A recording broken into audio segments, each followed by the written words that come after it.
setting up for a moment, making sure everything is in focus, and then hopefully zooming in, because it tends to be a little far away when it's on, at least what it shows me on the other screen. So I'm just going to have a look-see in a moment. But hello to anyone who has already jumped in. It's lovely to see people. Hey Laura, thank you for coming. It's quite novel to have you here. I know it's probably quite novel for you as well, right? So let's change that to live and update it really quickly so that it's in sync. There we go. So as you can see, I'm going to be doing 21 questions. I'm actually going to put something in front of the camera that isn't something I'm going to be using because I don't want to do any spoilers. And then zoom in so that we're not too far away. I say that and then I'll end up with a massive deck and need to zoom back out, but there we go. If anyone's wondering what's in this, this is my Roots and Wings Oracle, and this little goddess is one that a friend made me and then gifted me when they came over to visit me all the way from the States. And this is a piece of how is it pronounced? Is it septarine, serpentine, something along those lines? Excuse my lack of memory. And it was actually dug up locally by another friend and they kindly sent it to me. So that's what hangs out with my Roots and Wings Oracle, which is one I definitely need to use more. But anyway, for anyone who is jumping in, or for anyone who's watching this back, I am jumping in with another hashtag. Quite unexpectedly, although this one was on my radar a while ago, and so I'm glad to be getting around to it. It's a little bit of an older one, and it's called 21 Tarot Questions, created by the very well-known and loved Lisa Papez. And when it came out, I probably watched it and then was doing other things at the time. And then I try not to do tags that are too similar to each other in close succession. So I'm usually late to the party. Hey, Spirit of Avalon, it's lovely to see you here. And it just so turns out that, was it yesterday, the day before, very recently, Thea of Garden Goddess Tarot recently shared her version of this tag, and I was like, awesome, let's do it. I already had some notes about the decks that I would probably show, and so I'm here doing that because, just quickly, just a brief YouTube update, I'd planned to review the Tarot of the Hidden Realm, and then we found out that we were given 2 months notice to leave our house, and also I had a minor surgery booked, which was meant to be happening this Saturday, and I was notified yesterday that it's been pushed back 2 weeks. So I wanted to come on and do some tarot content, but I didn't have any pre-filmed videos. And that's where we are, my friends. So without further ado, let's get into this. I have not modified the questions, but I've slightly moved them around just because there are a couple of questions in which one deck is the same for several of them. So if that confuses you, that's why. Yes, 2 months is very short notice. I'm actually incredibly stressed and seem to mask it incredibly well, probably to my own detriment, but I always sound wildly cheerful online. It's just how I am. So the first question we have is, what is the deck that you'll have to pry out of my cold dead hands? I love the dramatic nature of tarot tag questions, and I really want to honour them as well, rather than saying, well, in reality. But one of the things that I'll acknowledge quickly before I get this deck out is I am very, very bonded to my first ever copy of an Oracle deck called the Medicine Cards, and if this wasn't a tarot specific tag, then it would be that one, because I'm bonded to that deck, as in that copy of it as well, which is very similar to the deck I'm about to show you, and sadly of no surprise to anyone who's been here for the last, I don't know, how long have I been on Tarot Tube? Since 2016?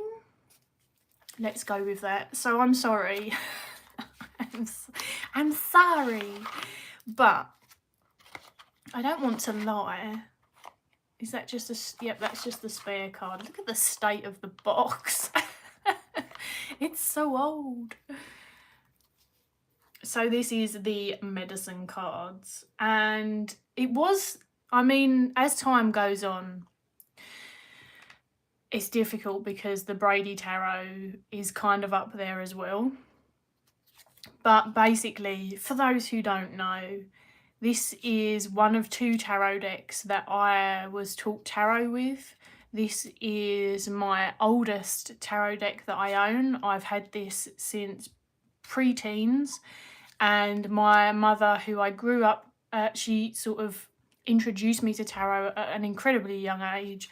She had a copy of the Medicine Woman, also the medicine cards. Basically, the decks that she had, she ended up buying me a copy of so that I had my own, because I wasn't living with her by that point.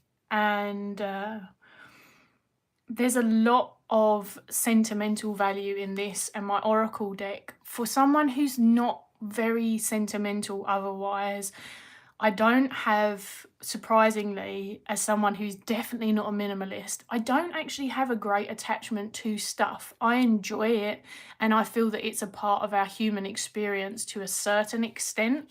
You know, I don't like to fall into extremes either way, but I have parted with decks that I've had since I was like 11 that just didn't work with me anymore. And also, I'm trying to think of other... Basically, a lot of my stuff just... I don't know. It didn't make it. I was moved here, there. There was lots of stuff going on that meant that having an attachment to items, especially when you didn't have a lot of money and wasn't necessarily bringing in things, let alone new things, it isn't an attachment that I have. And so it's quite a big deal that there is such a sentimental value for me with this one in particular. Scarlet, is it definitely my live stream and not your video? If anyone else could confirm, because Scarlett's saying the cards are too blurry and far away, and obviously I've zoomed in, but some of the decks that I've got are going to have a spoiler now, are quite a bit larger. And if I keep zooming in and out, I fear that, you know, I'm going to make people feel a bit sick. So I will zoom in just like a tad more, but be careful, folks, because it's going to jiggle the camera. There we go. That deck is huge, like a legend. Thank you, Spirit of Avalon and Laura. So it seems that I've zoomed in a little bit more. It seems like they're mostly doing okay. I'll be honest, it's always the struggle with the live stream. It's never as crisp quality as when you just record and upload for yourself.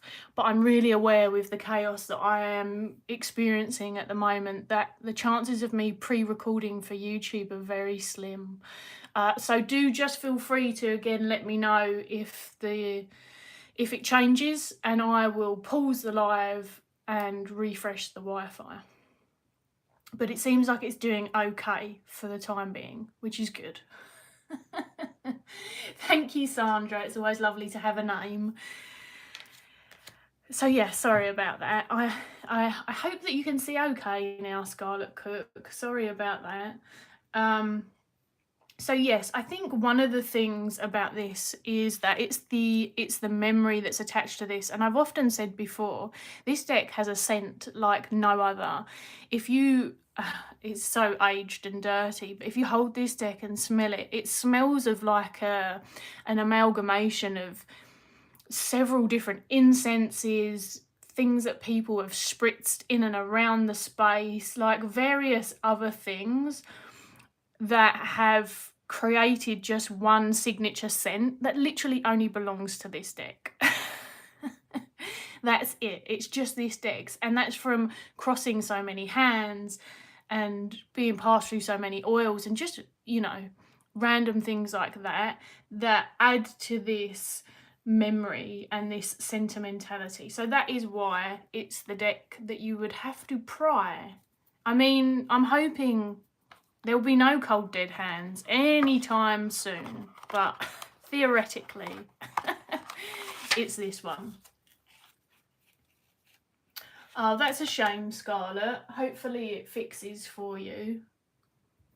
So the next question, I have the big deck, and this is going to be the same deck for the next 3 questions. And people who have been a part of my really nerdy live recently will have seen this, but it's coming out yet again. I say it's coming out, it's already fighting me and not coming out fully. This is the Pokemon Tarot. It's up in the air as to whether you can actually get a copy of it that's a legitimate copy or not, but there are copies on Etsy, it seems. It's actually by someone called Pokebox. And that's all the information I can give you because I'm not trying to sell you the deck. But could be out of print, who knows. So this one comes up with 3. This is my quote-unquote guilty pleasure deck, although we're going to get into that because I don't really do guilty pleasures. This is the deck that I only keep for the art, meaning that I don't really use it, and therefore because I don't really use it, this is my collectible deck, and it is the only one that exists in my eyes as a collectible. So perhaps somewhat interesting to those of you who haven't heard me discuss this already. The reason that I say I don't do guilty pleasures is more of a thing from aging, really, and the concept of working with stuff like that is just focusing on not feeling guilty or having those kind of feelings around any of my pleasures, you know, shame, embarrassment, that kind of thing. However, I do really understand the premise, and the way that I suppose I've put it in my mind, whilst it's perhaps a little bit of a different stance, is that they might be things that I'm aware either other people might not necessarily be into, you know, it's not part of like popular culture. Other people might have more of a response to it, or in this instance, the thing that I'm most conscious of with this deck and why it felt like a bit of a guilty pleasure, which is ironic because I didn't pay for this. This was a birthday or Christmas present from my dad and my stepmom, is because it felt incredibly gluttonous. And the reason it feels incredibly gluttonous is because it was not cheap, because it came from overseas. And so there was that aspect to it, and because I barely read with it at all. It is just too damn big. It's too big. There are ways I could read with it. I could roll dice. I've spoken about all of this before. I don't really... If I can't shuffle a deck, I don't want to read with it. That's the problem. Yes, there are a zillion other ways, and the one way that I will tend to read this if I get the urge is to fan it out. And it does fan out oh so well. It's slippery, but it's this gigantic, plastic, thick, weird... I'm not even going to call it cardstock because to me it just isn't in the same realm, and for that reason on the cardstock question we won't be discussing this because it's just like an obvious no-go. It's this really strong plastic, but nothing is protected in terms of this, the gold gilding or print or whatever it's called, embossing, could scratch off very easily. It's beautiful. And because I love Pokemon, the opportunity to have Pokemon in a tarot deck was just too delicious and too enticing to not want to do that. Basically, it's done very well. The art is absolutely stunning.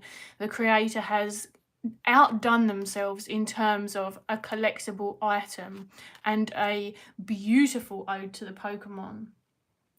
And so this is also the deck that I keep only for the artwork, because, like I say, I don't read with it enough to have much commentary on the experience of it, and it's very Rider-Waite-Smith.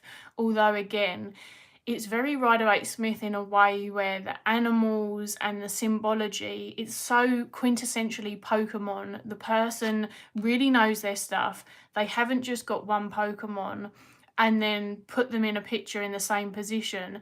There are Pokemon figurines, you know, everything means something, and a lot of it energetically falls into a place where it feels very kind of familiar and agreeable. And I was a true poker kid, and I'm a poker kid now, and I did a Pokemon Live recently that wasn't massively popular, but it's okay. It was for my fellow Poke fans. So you get it. You either get it or you don't, which is fine. And then the other question is, what deck doesn't really work for you, but you keep because it's a collectible? It doesn't work for me because of the cardstock. If this was on normal sized, traditional tarot card stock and was in any way shuffleable, this would get so much use that I think all of this gold stuff would have come off by now. It would get so much use. It's stunning. But like I say, it is the one deck that I keep, that I consider a collectible, and feel no actual guilt about not reading with, but as far as a guilty pleasure goes, it's as close as I can get. So, 3 questions in one for the Pokemon Tarot and my big beastie. Hey Hilary, it's lovely to see you. Oh, I love when people join in. By the way, if you want to join in, anyone who's watching, with any of the questions, feel free to do so. Hilary says, my guilty pleasure would probably be the Radley Valentine Messages deck that Sylvain loves, the one with the lace. Oh, I need to look this up after then, because I know Radley Valentine, because isn't that the, or am I, or Rayleigh Valentine? Have I got that wrong? I may have confused them, because I'm sure someone with that name or similar used to do decks with Doreen Virtue, whose name should not be said, and then now it's just them. So you have to let me know. Now the next question, there is no deck for this one, because the question is, what deck do I wish existed? And I changed my answer to this from my initial answer, because I decided, you know what, let's just go really self-serving here as a total wish fulfillment answer, which is where I'm at. This is as selfish as it gets, but it's okay. It's just a tarot tag, I say. I would love a tarot deck with solely British animals in, and when I say animals, I mean insects and all of the like, and one that is themed around their behaviour and folklore, with that information included in the guidebook.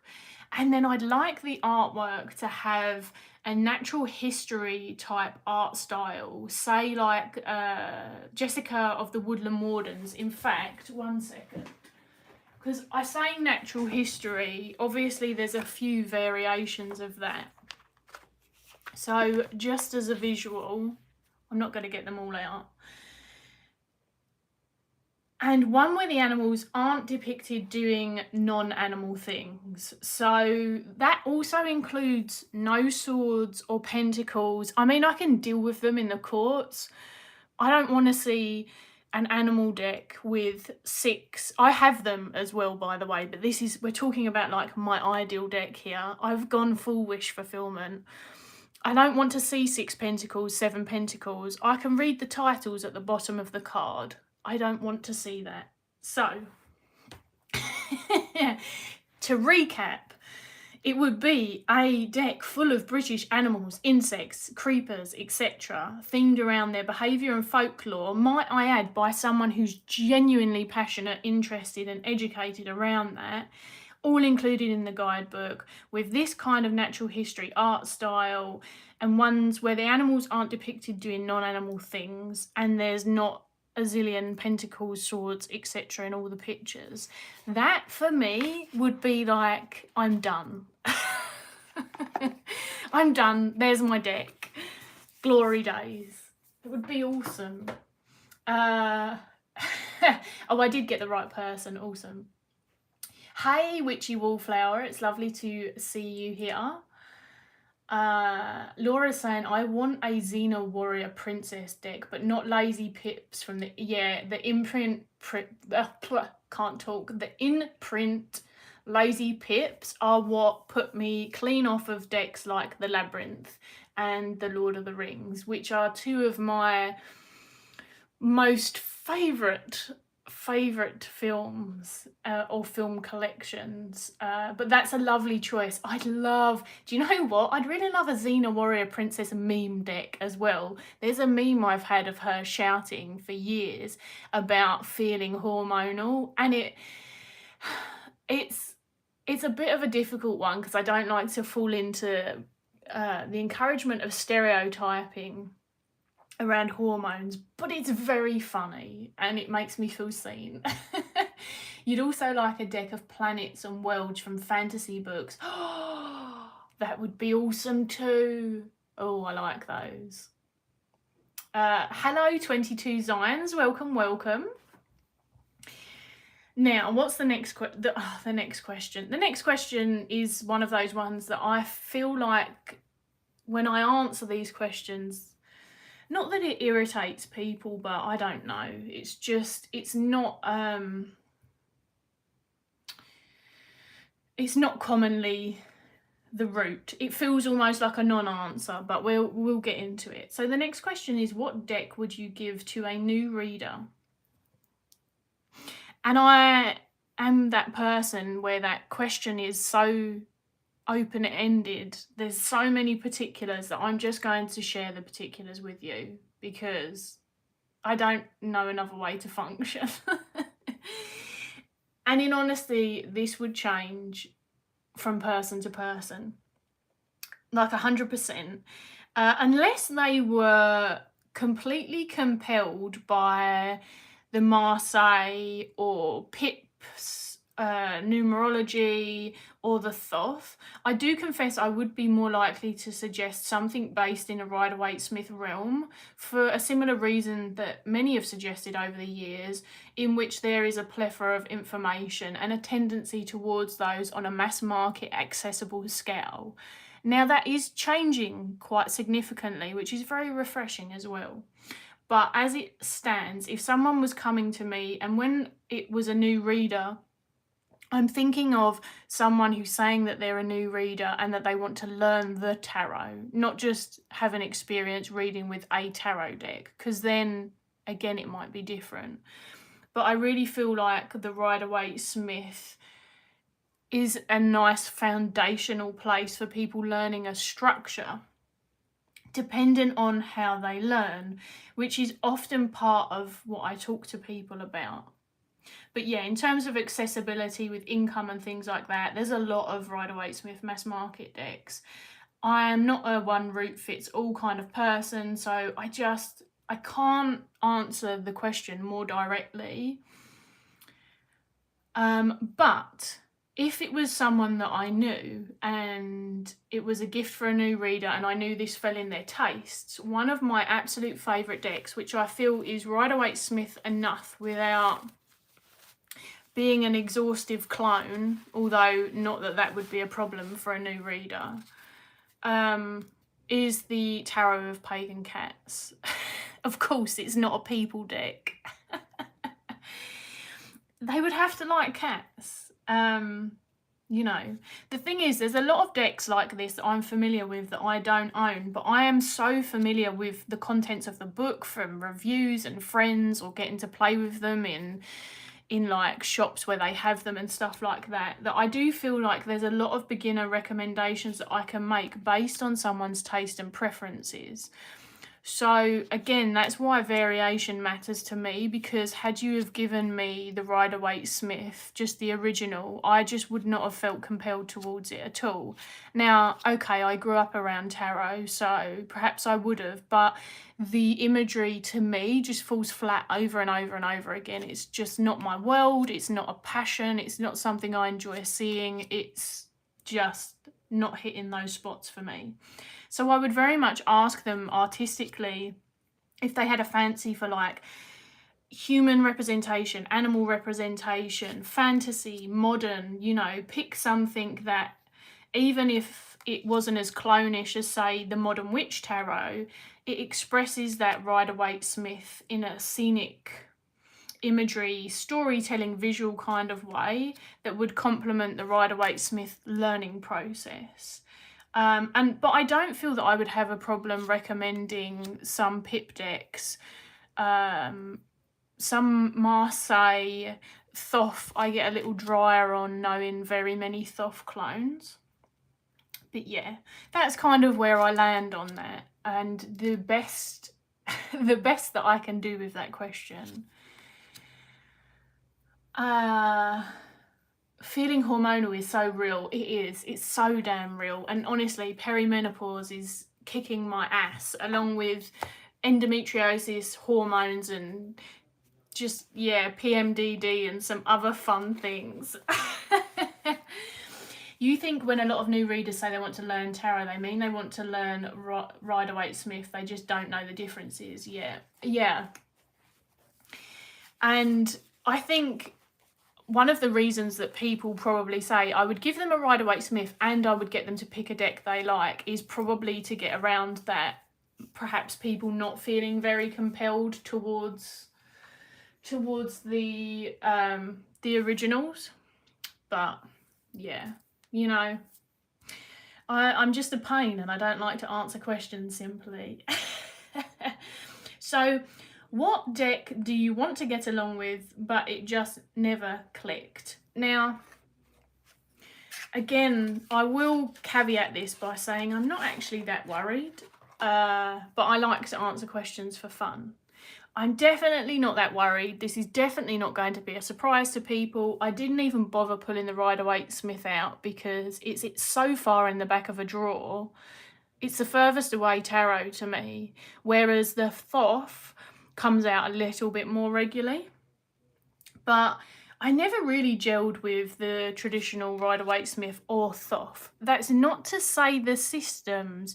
The artwork just isn't necessarily my thing either, although I do appreciate more so in the Thoth the colour play, the composition, and I freaking really enjoy the pips, especially some of the like really earthy or really mystical kinds of tones. I'm ironically, for someone who enjoys red and black, like, and wearing them and stuff, I'm not really into it so much in a lot of this artwork. But yeah, neither of them are my art styles. So I have this interesting relationship where I appreciate the systems to a point, and their part in the tarot history as well, and in terms of study reference, but they weren't something. Yeah, see, I've still got the thingy card in there. They're not something that I grew up around either. I had to come and learn these at a later date. That wasn't my intro into tarot. And I have a fondness for this one a little bit more because of my stepmum and step-granddad's relationship with it. But it's just not a click for me. It's really not. It's more of a respect for the creations of things that informed many decks and inspired many decks beyond them, you know, and the conversations that people were having, and all of that good stuff.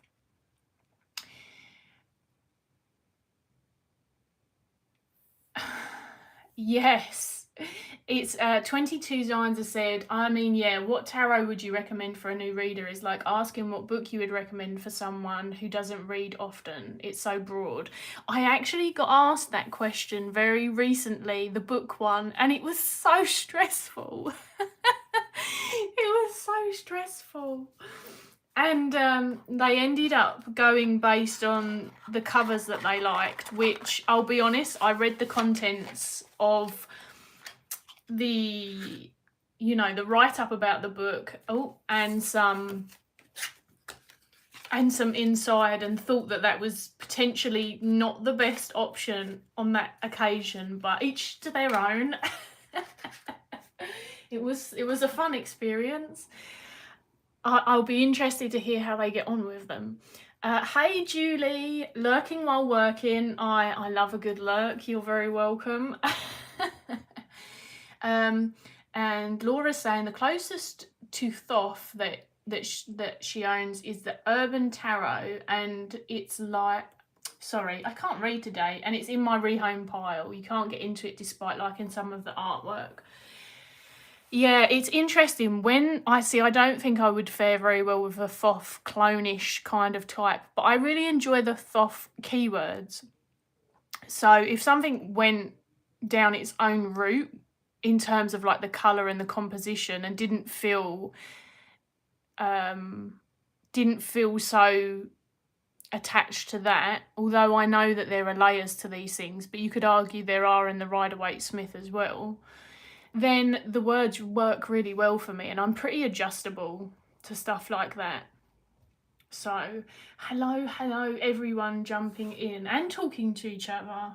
We like that. I like a crowd that's friendly. We don't do any of this clicky live chat business. It's not the vibe.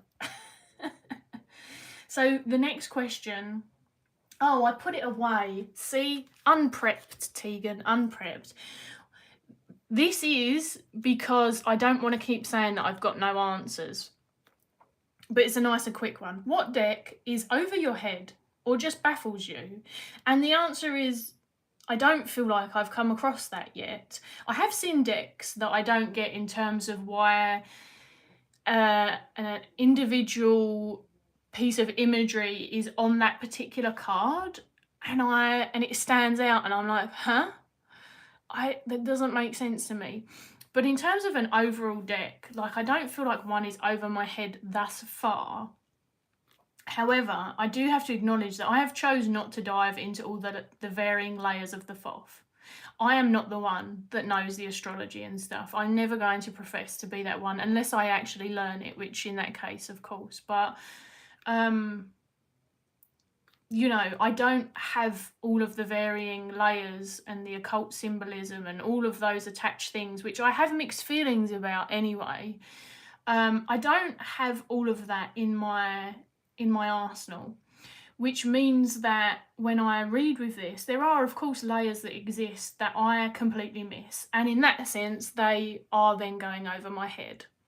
So, and it actually really irritates the Thoth purists to the point of the first time I owned the Thoth, I owned the really mini one, which wasn't working for me anyway. This is the medium size or the next size up, because I can't remember if there's 3 or 4 sizes in total.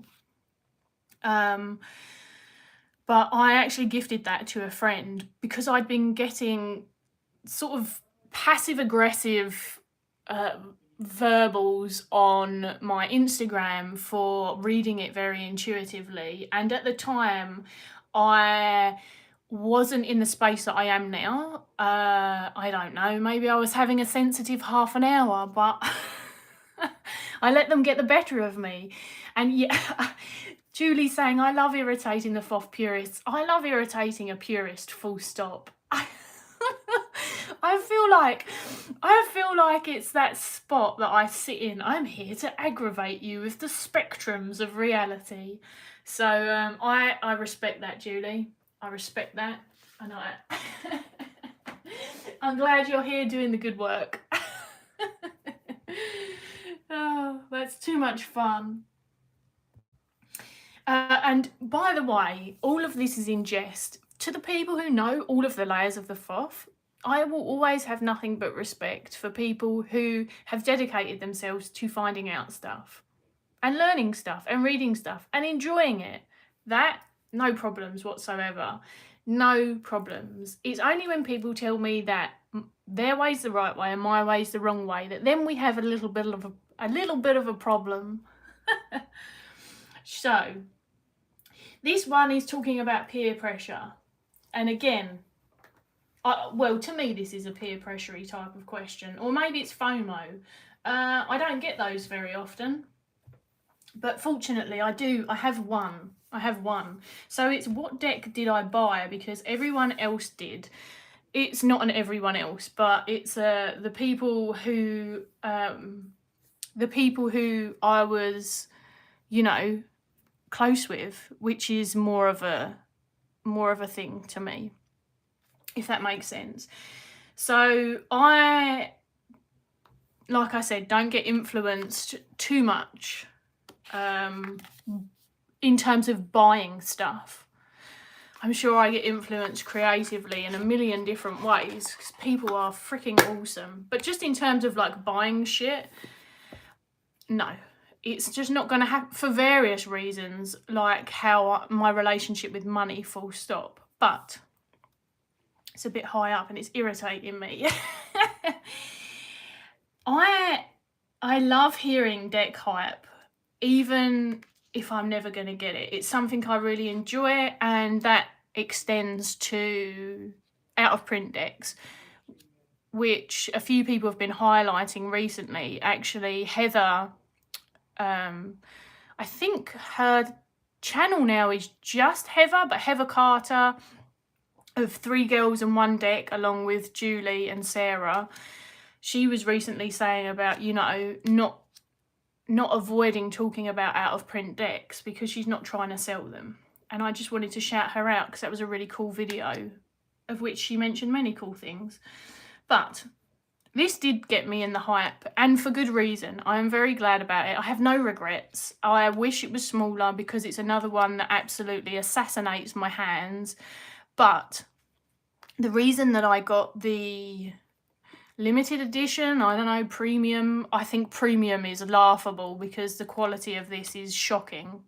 But the limited edition version of The Murder of Crows is because it's got the red blood spatter, and I don't have the time, inclination, patience or hand capacity like the lovely Julie to add all of the red colour in. So if you want to know how to do that, or at least see it done well, Julie has done it on the smaller version. If someone sent me the smaller version pre-done, I'd be in heaven. But anyway, here we are. I have my friends Joanna and Tamara were really hyped about this. We all really appreciate, oh, this is my Odin card. This is like the daddy. This is the vibes of this card, I'm telling you. This wasn't meant to be Odin, like, it's perfection. And if you don't know, Freya and Odin are literally the only 2 deities I really work with on a regular basis. I fucking love this card. The other one's creepy. They're double-sided and part of the limited edition. But Tamara and Joanna were massively hyped, and we all love crows, you know, and ravens. The Crow Mother, she rocks as well.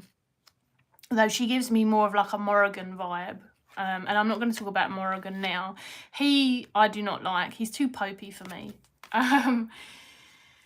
And this was limited edition, and it was one of those things where it was like, if we all got it at the same time, then we could all have that fun experience of like what we think about it at the same time. And we were catching up via videos quite a lot during that period of whenever we got these. And it was just one of those fun things that I decided to jump in on. And honestly, I freaking love this deck. Tamara and I did a really cool game with this, like a murder mystery tarot game, and it was so much fun. It is so devilishly dark aesthetically, and it does really lend itself to that. But honestly, I've done some really funny readings with it as well, and it's just my aesthetic. Again, if I could chuck this on smaller linen cardstock, I'd be laughing. You would see this deck all of the time. It's merely just another one that it's slippery, it chips, and it's too big for my hands. So I do read with it, but it becomes more of a ritual experience and tends to then be assigned to very specific kinds of readings and not that just kind of everyday experience. Julie saying, yes, agree with Heather, people shouldn't feel bad about showing out of print decks. I love seeing others happy. Me too. And also what's been really interesting, recently someone had asked, and this is why I'd started thinking about it. It was on Patreon that they'd asked me to talk about an out of print deck, and I felt more immediately comfortable doing so on my Patreon. And secondly, I don't like to turn down a request unless I've got a really good reason. Like if someone asks me to talk about something I know nothing about. And we had a bit of a discussion about it then. And one of the things that I find really interesting is some of the things that come up when I talk about out of print decks can definitely be applicable to other deck experiences or just other studies. And like we said, it's not like we're trying to sell people the decks, but it's very much what social media seems to have people believing it's centered around because of there being such a push for selling shit. But I don't know that it's so much the individuals doing the pushing as it is the overall vibe and it getting sort of the word went from my head, but like confused basically. Hillary says astrology is too complicated for you. Yeah, I feel you. Love the art. Hi Tammy Pie. Yes, the artwork in The Murder of Crows is just sumptuous. What deck surprised you? So there have been many, but this one just is endlessly the first that comes to mind. I don't really do nudity warnings, so there's penis on this card. I can't keep up with all the disclosures and the warnings and the what. I'm just, yeah. This is the Marielle, and there's layers to why this surprised me. One of them is that I loathed the sight of it when I became acquainted with the imagery via mostly Instagram, and then occasionally you'd come onto a YouTube video and it felt like there was a Marielle cult, of which if there is, I've joined it willingly. I've given myself to the Marielle cult. I honestly loathed it. It wasn't even like, oh, it's not for me. I genuinely loathed it. It was not something that I thought was for me. And in this weird, not weird in terms of out of the ordinary, but more unexpectedly, my art taste evolved and changed, and the very earthy meets dreamscape almost, and I don't use this word often, but I can't think of another one, like shamanic kind of journey based, just whole damn thing and spirit vibe that this has got going on, you know, the mundane, the magical, all that's in between. It really just started drawing me in, and people would be reading with it, and it wasn't the readings, I wasn't getting hyped by videos, it was the artwork. I was like, ooh, this one in particular, and the folklore behind this, or I suppose it's become folklore. But like, I did a really cool class on folklore, British folklore and coins recently, and I was saying to them about putting the coins on the eyes, actually, because also they would put coins in the mouth sometimes for the deceased, if that wasn't clear. So this one tends to surprise me over and over and over again, and I've actually jumped on a little bit of something that Thea from Garden Goddess Tarot said, which takes me into the next question, which is, and again, not a hard and fast answer, but what deck would you never use to read for someone else? And I had none for this, because to me there's a difference between me saying I'm never going to read something for someone. I don't say things like that anyway, but there's that, and then there's you just haven't yet. And as far as I'm aware, unless my memory's failing me, I have never used this deck for someone else. And Thea was saying that, and go and watch her video, honestly. Like, I'm just briefly going to graze over it because I first don't want to copy it, and secondly, I don't really want to detract from how she was describing it. But there's something about the experience of this that you couldn't build that into the process of someone else's reading, especially if they didn't have the cards in hand. And like, I read for people via Skype predominantly. And there was something that occurred during the bonding and experience with this deck in particular that adds so many more layers that, yeah, I don't feel that it fully would do itself justice, or even necessarily the things that I would say then make sense. I'm not saying I'll never read it for someone else, but that thing, that zingy, otherworldly extra experience that comes with this deck isn't one that has ever made me think, oh, I'll just pick up the Marielle and read for someone else. Like, it would probably have to be a close friend. I would rather they were here in person, but that doesn't really happen because my close friends don't live in the same country. But maybe that they already had a familiarity with the deck, or it would be a very intimate relationship in the first place. So I thought that that was kind of an interesting concept to answer that one. And now I've seen the word penis, so I want to scroll up. I'm like, what are people thinking? What are they saying? Yes, exactly. A few people are saying that it's I'll read 22 Zion's comment. Yeah, hearing about other people's experiences with decks that you don't own and don't have is still really great and interesting. I wholeheartedly agree. And I think it's worrying that it's come to that. And I won't talk about it too much because obviously this is a fun VR tag.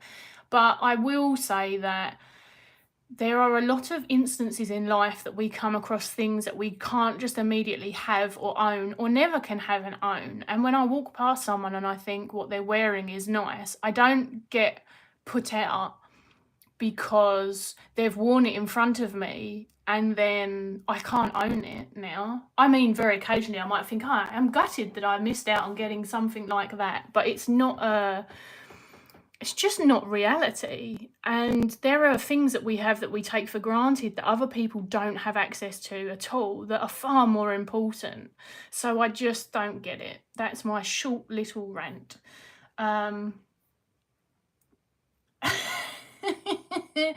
Laura's taking the piss and saying, I want you to do nudity warnings exactly like that every time. There's penis on this card. That, I mean... And then be like, dum dum dum dum, where are the next set of titties? Oh, we're not going to see any now. That's disappointing. There's never, here we are. There's never enough titties when you need them. And then Laura's also said, yay Marielle peen from Julie, by the way. Yay for the peen. It's, to me, the Wildwood Tarot and this are quite refreshing because I have seen tits galore and maybe not very detailed vaginas, but like stuff's going on, yeah? And then it's like someone banned the peens without asking all of us. And if we're going to do a part of it, let's just be inclusive and do everyone's stuff, right? Laura says, I'm borderline in the Loathe Marielle camp, I think. I would have prints of some of the art, but other art I hate, and it doesn't feel like tarot to me. I had a very, very similar experience originally. I'm not suggesting yours will change, because I don't really know what happened with me. Julie's not for Marielle, except from the joy of hearing me say peen. And 22 Zion says, honestly, I just love some of the animal paintings in the Marielle. The tiger painting. The tiger on the Temperance card is just stunning, isn't it? And the wolves, yes. There's some wolves on like I want to say the 7 of something.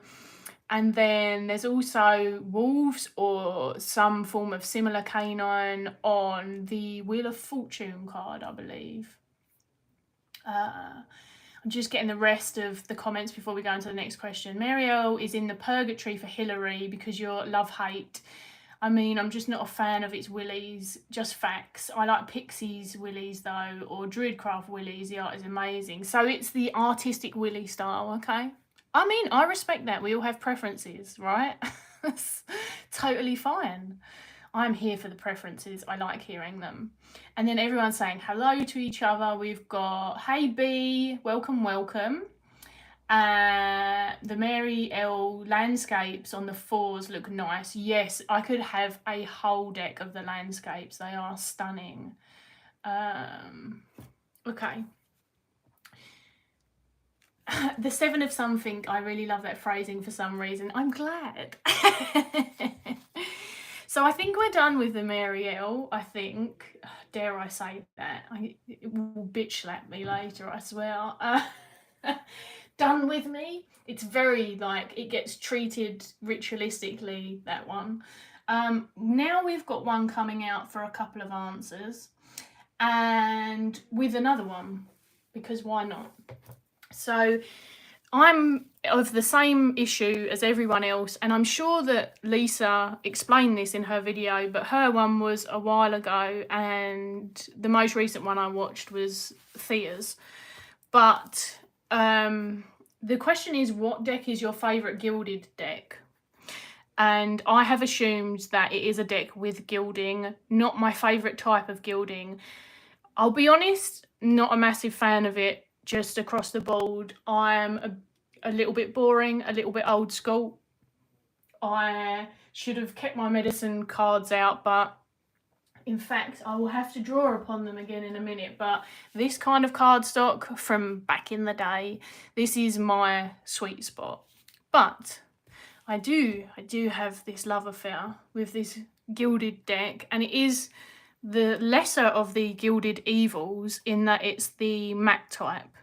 I find the shiny gildings really sharp, and also, this is ridiculous, but it is true. When the shiny gilding, and I'm reading in here quite a lot of the time, and the sun hits it, I've got really light sensitive eyes. I get migraines ridiculously easily, and it means that I lose my sight if sun randomly shines into it.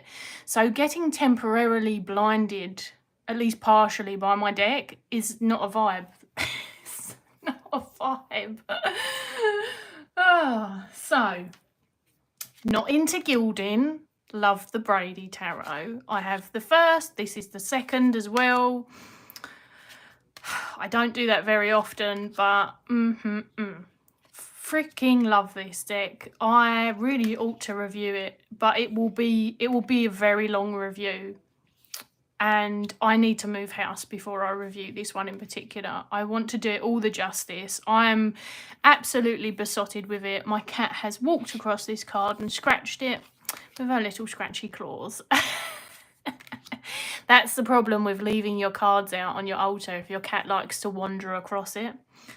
I mean, in her world, she owns everything in this house, so it's understandable, but yeah, as far as gilding goes, this is good quality. It's not sharp, it's not flaky, and I have no other thoughts on gilding. Hillary's laughing at herself, reading her comment out. Brady Tarot finally coming out, yes. I'm such a cliche. We're like, oh, Tegan's talking about tarot. The Brady is coming. If Brady somehow makes a version of this without keywords on it, you'll be a backer. You love the art and the borders and the colours. I remember you saying that the words weren't for you, actually, Laura. And I know that a lot of people weren't into the words and were kind of disappointed. I would miss them, but I would totally, if she brought out a deck without the words, I just wouldn't get it. So I think that that would be lovely. Consequently, if she ever gets the desire to make a linen version, however, I will be all over that. Yes. Yes, and that's the problem with this cardstock. You couldn't just chop it off because it would be a whole thing and the backs would probably drive you balmy as well. So I will keep this out because the next question is, which deck do I love but I hate the cardstock? Cardstock isn't so much a hate with this one, which is why I have another deck out and I'm going to jump on another Thea bandwagon, although I have definitely been on this bandwagon for a long time as well, but we'll get to that. The reason that I am not in love with this cardstock anymore, because I was a massive rose petal fan, meaning that it's that very luxurious velvety touch matte that's kind of sticky. As you can see, sometimes I pick it up and actually it's 2 cards. Now that cardstock met with one that's large, not large, but larger than your average size deck. And then very beautifully thick. I can't remember the GSM, but it may even be 400. I will give it that it's actually very bendy. It feels divine, so it's not a feeling thing. It's not. I'm very tactile, and if I didn't have fibromyalgia and hand pain and chronic pain and just all of the fun shit that goes on in my hands, then I'd have no problem. I'd still be right into this. But as it stands, it's not a nice experience in terms of shuffling for me, because the hand pain comes on quite quickly, which is a bit of a pain. But if you watch my shorts, you'll see that I can shuffle it, and I did a shuffle video very recently for the lovely Mary Grace, and I will forever love this deck because and like I said, I don't say absolutes very often, but unless Emmy Brady comes here and like takes out my cat or something, which I'm sure they would never do, I can't see myself going off the deck. But I am going to have a moan. Sorry, US Games, if you see this. I don't think that you care about what I have to say, probably. I'm sure I'm not on their radar. But the Hush Tarot is just a representation of their cardstock. It's also on the Rider-Waite-Smith Centennial, which I have. It's also was on the Crow Tarot, which I loved but eventually parted with. It was on the Herb Crafters Tarot. I also got rid of that. It is thick. I mean, it's a satin matte. And it's durable. It's just not nice cardstock. It's quite rigid and it's quite cardboardy and it's quite sharp. And this deck is actually a much nicer size, which is how it's ended up outlasting the rest, because I just don't keep new US Games cards anymore. This is the only one. And it's not because I didn't like the decks. It's because I have too many decks to be putting up with stock that I don't like. So it shuffles just fine. But it's just not cardstock to me. In terms of, when I say cards, I am wanting more of a playing card experience. Like, that's what decks always felt like. The artwork on this is divine, by the way. The Hush Tarot is just epic. But US Games used to, along with everyone else, but used to do normal cardstock. Like, it's, I really don't know how to explain it other than to say that this feels like how tarot cards did the whole of the time that I grew up. The 80s, the 90s, the early noughties, as they seem to get called. it's cardstock as I know it, and as many tarot decks have existed, with perhaps slight iterations to how glossy they are. This is actually card. Very well finished, thick cereal box card. And I don't like it. And that's it, really. I know, what a little whinger.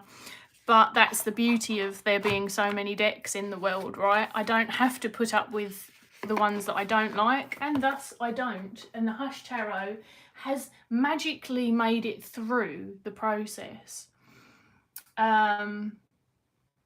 You like the earlier version of the Brady with the white borders, it's smaller. Yes, me too. Mine has pride of place on my altar and gets used for myself, but I tend to have the other one out for reading with other people because it's larger so that they can see the imagery better. And that's why my second edition sees more use. And it's also the one that I'll take out and about with me, whereas I've already got grubby marks on my first edition, and I know that I'll never be able to replace it should something happen. I don't live in too much fear of that very often, but that was an incredibly expensive deck in my world anyway.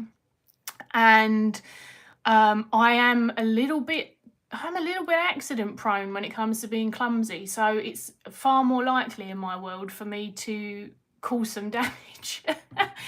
Cause some damage to a deck, and therefore, yeah, it's my private altar baby. So the next question's a nice quick one. What deck gives you the willies? If we're going to be really humorous, then we could say it's the Mary L because of the peens. But of course, this means, you know, is there ever a deck that's like scared me or creeped me out? No. I've looked at decks that were made with human blood, splattered onto the paper. I've all sorts. In fact, what I found really interesting was one of the most popular decks, indie decks that I saw. They never seem to have popularity for very long now, but there's one, the Drowning something. It doesn't creep me out at all, but what I found interesting was there's some really dark undertones to the concept of even how some of that imagery is done, but because it's got lots of pretty flowers and stuff around it, it seemed to do really well. And I was quite surprised because years ago, if I'd have shown someone a piece of artwork and said it was in like the concept, at least abstractly, was like drowning, it would have gone down terribly. And it's funny how these things can be made more appeasing dependent on the context-ish and also the time, you know, that they come out. Hey, Trio of Witches. Thank you, 22 Zines. Is it Zines? Is it Zines? It's Zines, isn't it? Have I been saying it wrong this whole time? I feel like it's Zines. Oh well. It's just a little bit of me. Tarot of the Drowning World. Yeah, zines. I thought so. I love that no one corrected me until I noticed it. You're all so welcoming of my tragic but mild dyslexia. So, how many more questions have we got? Everyone's probably wondering. 1, 2, 3, 4, 5, 6, 7. Let's do this. It's an incredibly common mispronunciation. Then I will take it because usually I can make up all sorts. So I'm glad to be in the common denomination. Julie's like, oh, I thought it was the British pronunciation. Honestly, Julie, never trust my pronunciation, just ever. Just honest, I give you permission to just not trust it. Too much fun. So the next question is one of those ones where people are going to go, what's your favourite deck for shadow work? I don't have one, but hear me out. I don't have a set deck for this because for me, I believe it's more about the practice, not the deck. Now, I will acknowledge or caveat or expand upon that by saying I can definitely see why, depending on the particular focus of the shadow work, someone might select a deck based on that feels very complementary to that specific working. But to me, that's very specific and not just having a deck assigned for shadow work. Now remember, anything I'm saying is very me. Like, I'm not the person who's going to sit here and tell you what to do. And I watch videos by people I really respect and love all the time, and they say, this is my shadow work deck. That's cool. Just remember, people, this is just a me thing. And for me, I've often spoken about also what is perhaps like a misinterpretation of shadow work, at least in the therapeutic psychological sense, that exists in the tarot and witchy communities, or that the shadow work that's being talked about is just something entirely, not entirely different, but is different, you know. And so the decks that, because there's a few decks that have come out recently, when I say recently, even in the last like decade, so do with that what you will. It's maybe not all recent, but when they frame themselves on this as I am a shadow work deck, it's usually a flop for me straight off the bat. And one of the facets of that is that I feel like what's often forgotten or missed is that not all of shadow is something we can even consider a negative. We can have beautiful, loving, wonderful traits within our shadow self for like numerous reasons, of which I'm not going to go into. But if you're on my Patreon, you'll have heard me talk to this. If you're on my Instagram, you'll have heard me talk to this. I also don't feel all shadow work can be done just solely with cards. And the reason being is, as for me, it relies on like knowing the shadow. Because the cards, again, for me, aren't often enough of a tool to help me entirely excavate and uncover something all alone. You know, there's a reason that therapeutic models and other things exist. I'm not saying they never can either, but I feel like if I'm not starting with any idea, for me, they're more of like a middle tool. And that does get into the discussions of like the differences between tarot and therapy, of which I've had before. They don't always go down very well either, but of course this is just one person's opinion. But in short, when I do shadow work, which I do shadow work, I talk about my shadow work, I've never been quiet about it. I use whatever deck makes sense at the time. It could be, I mean, I don't own very many like pastel pink decks, but it could be one. I have one. It literally could be anything. It really depends on what makes sense at the time. And so what I will add to that is that when I have done videos in the past that talk about like, I love Halloween and fall deck roundups. It's one of my favourite thematic seasons. When I talk about dark decks, I mean thematically dark. I don't mean that I consider them a shadow work deck, because as I say, I just don't assign that to decks in that capacity. Hopefully that makes sense. Oh, Hillary's always said Zion's as well. Maybe it is the British way. Should we just pretend it's the British way? I'm sorry if that was a rant, but it was also not meant to be a rant. And, you know, I take working with shadow very seriously as a therapist as well. So yeah, there are just, I have mixed feelings, but there is a lot of amazing work that lots of people who aren't therapists at all do in the realm of shadow work, and they are massively educated on where it originated from and all of that stuff as well. So it's not about being like elitist, it's just about how I understand, believe it to exist and attribute it versus how some other people might. You also feel like uncovering is one part, but the next part is actually getting into the reasons behind it, which can just as often be societal as personal. Yes, very, very good point. And of course, then working with it. Like, I like tarot for working with what we know about our shadow. But then, of course, I'm a very developmental type reader as one of my kind of go-tos. So that makes sense for me. And how to heal that will vary so much. That assigning a single deck to it, yeah, you wouldn't. So what 22 Zines is zines, damn it, is saying is they wouldn't necessarily assign a single cause to the problem or even just an answer to a problem, you know. So the next question is, where's it gone? What deck do I love in theory but not in practice?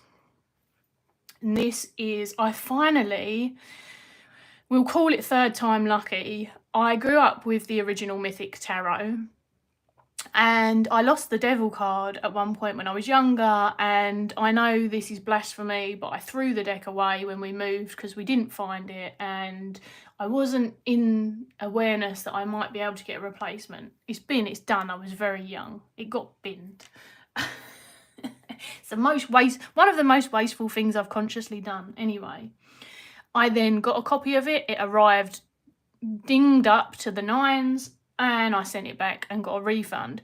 I then got a second copy of it, which had some weird print things at times where it looked like the prints had two lines, a bit like when you look at 3D pictures without 3D glasses on. Again, I'm very visually hypersensitive, and that's migrainey hell for me.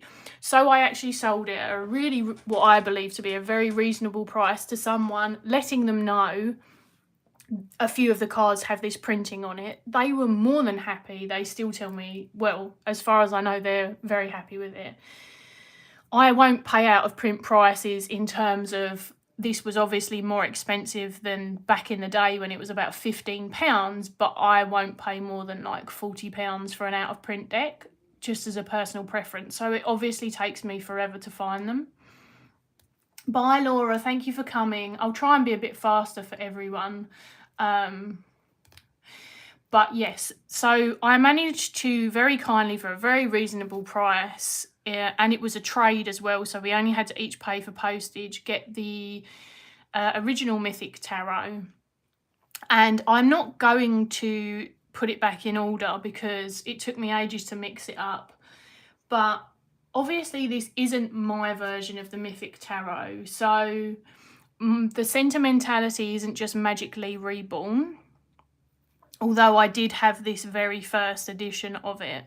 And you can see this one's loved, which I kind of enjoy that because it at least made it feel a bit older to me. But one of the things I realised, and I'm sure that the person who owned it hadn't, is that the first half of the deck, because this deck come years ago, split like this in the box, and the first half is cut completely different to the second half of the deck. So it's not going to show on camera, I don't think, but I'm going to hold it up and try anyway.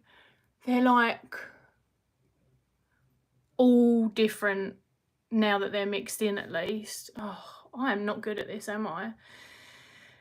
Half of the deck is a different size to the other half, and it makes shuffling, because I don't riffle shuffle, it makes shuffling a tiny bit challenging, to be honest. So I do love this in theory, and I want to read back the guidebook again once I've moved and reacquaint myself with the deck that I grew up with. And as someone who's actually estranged from my mother by my own choice,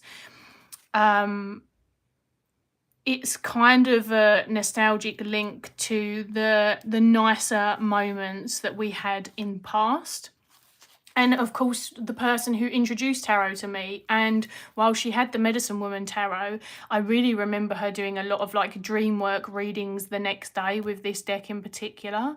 And this deck was really big in its time, you know. I can't remember what the authors did for a living, but I'm sure one of them was a therapist. It was a thing anyway. It was like you had all the Greek myth really woven into there. The way it was written was really interesting. So I do love it in theory. In practice, I can't help but feel that the act of me trying to recreate something, which I never normally do because I don't think you can do that, is mocking me in that every time the deck's just a little bit wrong. I don't have the skill or capacity to be able to trim down what is probably a hairline difference between the two. So I will just have to get used to it at some stage. The next question's, what deck would you never use for yourself? And that is none. I don't own decks that I wouldn't use for myself. However, I don't read for myself with my Rider-Waite-Smith. I own it, like I said, as a historical thing, as a reference thing, when I'm doing some teaching stuff, which is something I sort of do now on occasion for others. Just, you know, as a resource for various things in Tarot land. But I don't read for it with, I don't read with it anymore. So that's the closest I can get for that one. What deck could you not bring yourself to buy? What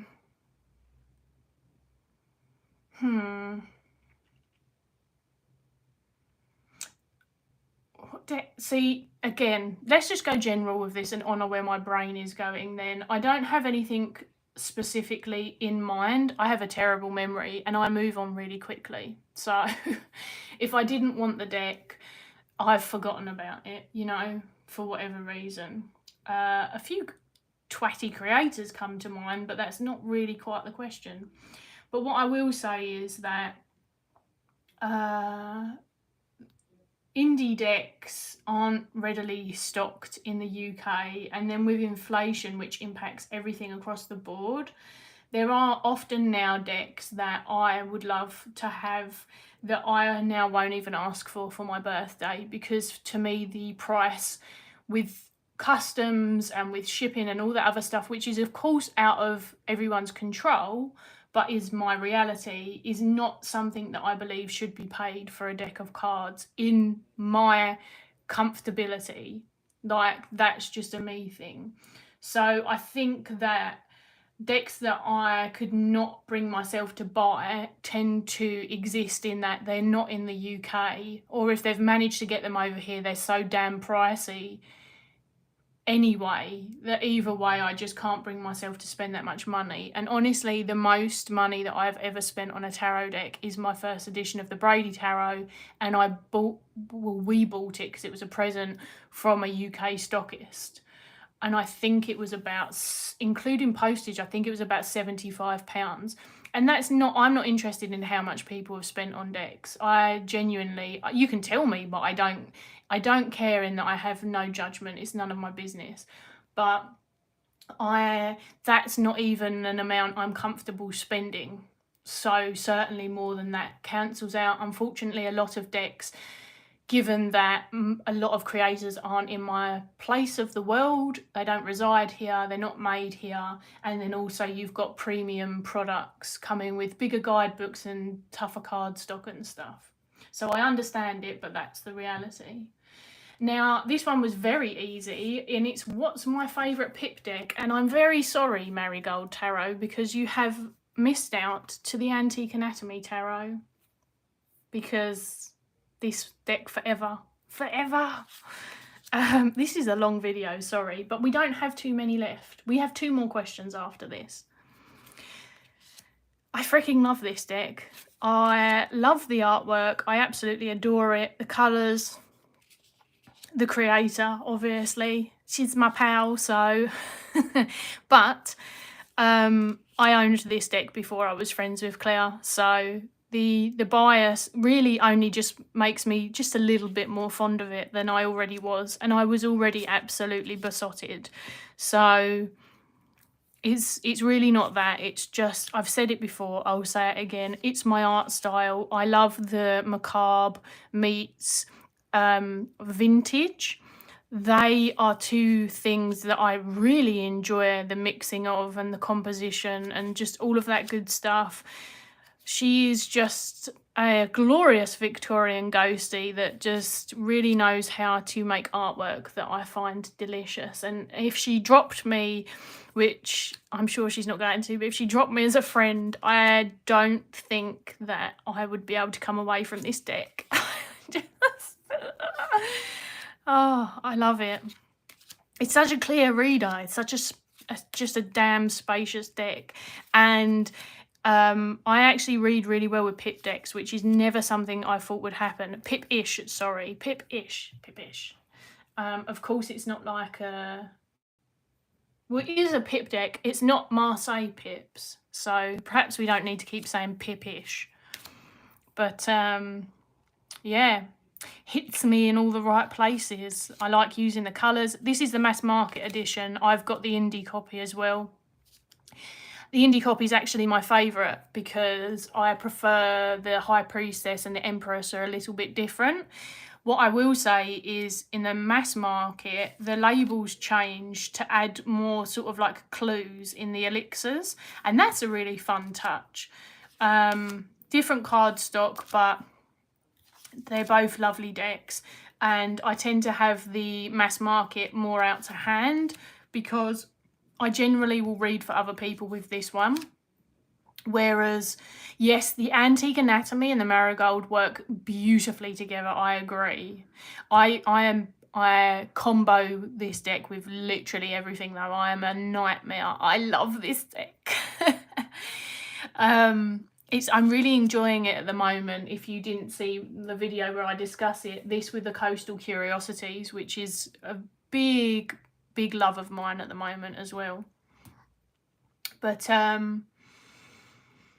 yes, the coins, everything's just so interesting. There's so much to see that it could really fool you in the suggestion of blandness, but there's no blandness to be found. Spaciousness is definitely where I go with it. Spaciousness that supports then my breadth of expansion. It's definitely a mood, and like I said, I use the mass market version to read for others, and then my indie, I don't do this for many reasons, but I don't tend to have 2 copies of decks either. The indie is actually in my Ancestral meets Spirit Altar, and it comes out for very specific stuff. So, down to the last 2 questions. What deck slaps you with the truth? Which is a funny one because partially I consider this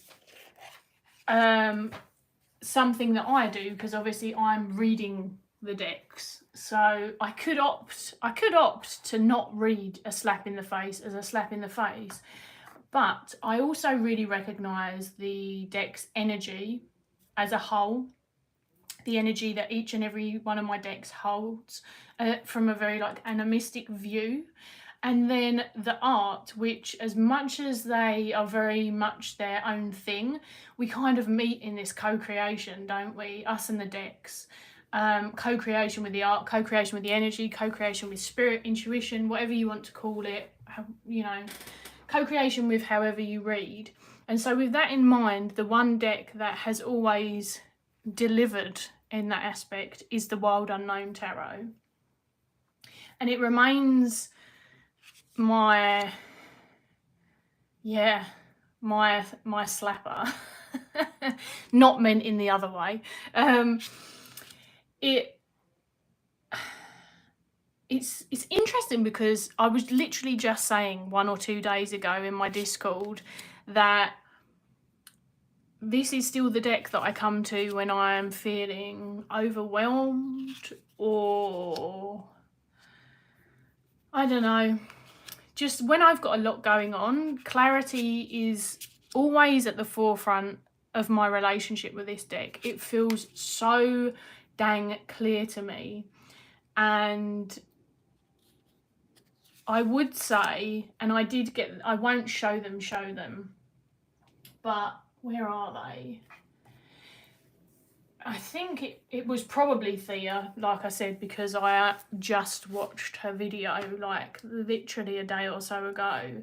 There's something around oracles, and a few of us have said this, that because they can do their own thing, there's something about the creation of that can be taken even perhaps a little bit further than the tarot structure, where they're really, really kind of redefined to be great face slappers. Did they even say face slap?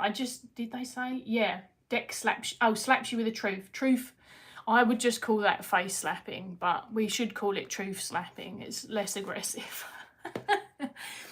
And whilst the wild unknown definitely feels like we definitely have the capacity for this in our relationship. So it is both my comfort deck and the one that slaps me with the truth.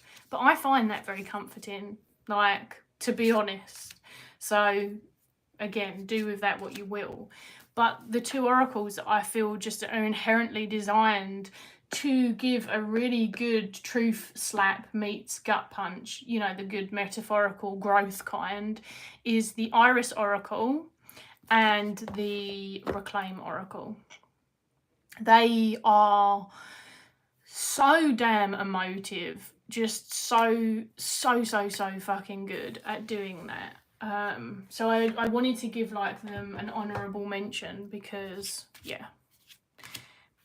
But the wild unknown. And I think in terms of another truth one, I would go back and say the Brady as well. So there's definitely certain decks that I attribute to those kinds of things. Oh, and the Marielle as well. And then finally, the very final question, we have nearly finished, folks, is what is the deck that got away? I have a few that I had to list because, again, I get over it fast. The reason being is because I know that there's all these things that they're really hard to get hold of. They're out of print. I won't pay out of print prices. So I have to be realistic in that the chances of me getting these decks are slim to none. And therefore, I don't want to like think about them and harbour that. So I actually had to go and like look back over things, and I remembered two, so I figured I'd just share both of them. The decks that got away, the first one is Self-Inflicted because it was up on eBay for £40 plus postage, and I ummed and ahed about it and bloody missed it, which is my own fault. And it was a Lisa Hunt deck, and I think it's called Divine Animals or something like that. And the reason I wasn't sure about it is because in terms of like divinity and deity, I liked that there was a mix, because if you're going to and you're not being really specific to a particular culture or area, then trying to diversify is a nice approach. It's just not, it wasn't of interest to me. They're not the kind of decks that I would get. But then there was all the animals, and apparently it was done really well. And I think that the deity portion was just in the majors. Anyway, I missed it. So Self-Inflicted, definitely Self-Inflicted. And the other one was very much sort of like the occurrence that I had with Marielle. But it's out of print in a big way and was an indie deck, which is why there was even more forethought about it, although I held off on the Marielle for years. I'm very slow. I tend to get excited about decks that people have owned for years because I am, you know, fussy and particular. But she says with like 85, 90 decks, but I am, ironically. And that's the Tarot of the Crone. I think that's its name. It's like black bordered and very like deep, vibrant, evocative colours as well. And it was in stock in the UK at Little Red Tarot for, you know, a reasonable indie price, probably around your 50, 55 margin, which is where I massively max out. And usually I would only be looking for like that as a birthday present. And yeah, it just wasn't in stock when I finally felt like I was interested enough for it to be a sensible purchase, because you can never know until you've got it in hands and in use. But actually, I don't have too much trouble with that. I can grow out of decks, and sometimes that can happen quite quickly. But if I have chosen to buy it or ask for it as a present, as opposed to being surprise gifted it, then the chances of me getting on with it are very high. But yeah, Tower of the Crown went out of stock. But I have my... It's a very different deck, but that can sort of give me a bit of a vibe. It's not really, and it's hard to explain because it's more of an energy thing, but I have my Animal Woman Story Medicine Tarot. But yeah, I would have loved the Tower of the Crown as well.